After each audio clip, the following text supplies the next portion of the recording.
ஆந்திராவில் உயிரிழந்த ஈரோடு மாவட்டம் சத்தியமங்கலத்தை சேர்ந்த ஐபிஎஸ் அதிகாரி சசிகுமாரின் உடல் சொந்த ஊருக்கு கொண்டுவரப்படுகிறது. இதுகுறித்த தகவல்களை நமது செய்தியாளர் ஜான் மைக்கேலிடம் கேட்கலாம். மைக்கேல், சொல்லுங்க, ஐபிஎஸ் அதிகாரி சசிகுமாரின் உடல் சொந்த ஊருக்கு எப்போது கொண்டுவரப்படுகிறது?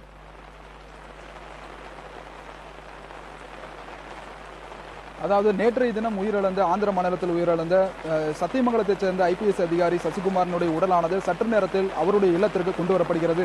ஆனால் ஆந்திர மாநில அரசாங்கம் இவருடைய மரணத்தை தற்கொலை என்று தெரிவித்திருக்கிற நிலையில் அவருடைய உறவினர்கள் இதற்கு கடுமையான எதிர்ப்புகளை தெரிவிச்சிருக்காங்க. தற்போது அவருடைய உறவினரான குழந்தைகள் நம்மிடையே இருக்கிறார், அவரிடம் பேசுவோம்.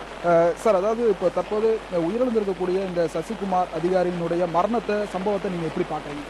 நாங்கள் கண்டிப்பாக ஆந்திர அரசு எங்களுக்கு மிகப்பெரிய துரோகமாக தான் நாங்கள் நினைக்கிறோம். இது எங்களை தற்கொலை என்று சொல்லி எங்களை அவர் சூசைட் பண்ணி சுட்டுக்கிட்டார் என்று சொல்கிறார்கள். அது மிகப்பெரிய தவறு. உண்மையில் நாங்கள் வன்மையாக கண்டிக்கிறோம்.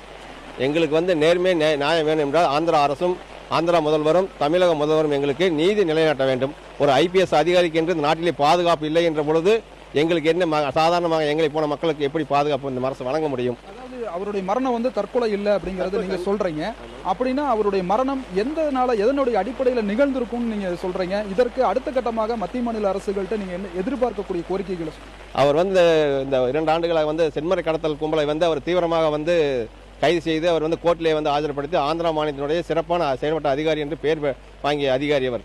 ஆனால் அதன் காரணமாகத்தான் அவர் விசாகப்பட்டினம் மாவட்டத்துக்கு டிரான்ஸ்ஃபர் செய்யப்பட்டது. அதேமாதிரி அவர் இங்கே சிறப்பாக செயல்பட்டு இந்த மாதம் 6ஆம் தேதி வாக்கில் கஞ்சா கும்பல் அவர் கைது பண்ணிக்கார் என்று 2 கோடி கஞ்சா என்று பத்திரிகையில் போட்டிருக்கிறது. ஆனால் எங்களுக்கு என்ன உண்மை தெரியவில்லை. எங்கள் உடனே நாங்கள் போகின்ற பொழுது அவர்களுக்கு எந்த விதமான தகவல் தெரிவிக்கவில்லை.